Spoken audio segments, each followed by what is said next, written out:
to the line now and bring in Dan Murphy from ESPN, staff writer there, who's covered this story, all over this story. Dan, on a list of things you wake up and read in the morning yesterday, that was not one of them for me.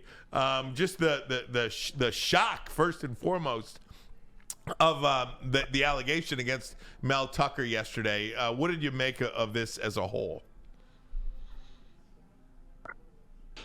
Yeah, this is, some understanding might be, ended up writing about it late Saturday night, but it was certainly surprising, and I think that the nature of this case, one that raises a lot of eyebrows.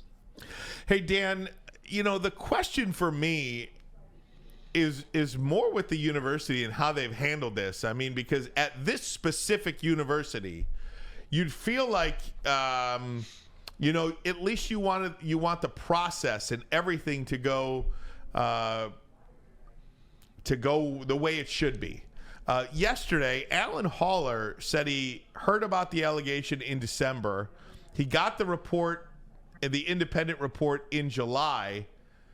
Why yesterday? What was the reason that the suspension came down yesterday and not in July, let's say?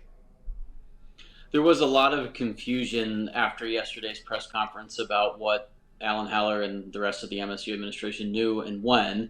And just to clarify, they learned that there was a complaint about Mel Tucker as of last December. They learned in July that complaint had reached the end of its investigative stage. According to Michigan State's spokesperson and other people that I've talked to in the past 24 hours, what they didn't explain clearly last night was that they didn't know any of the details of the complaint, including who the complainant was, or that Mel Tucker had admitted to having a sexual encounter over the phone, and said, his story, of course, that it's consensual, that he had at least agreed that, those facts were true. They didn't learn that until they read about it in the newspaper on Sunday morning or around that time. And so that was when Alan Haller mentioned having new information on Sunday that led to their decision.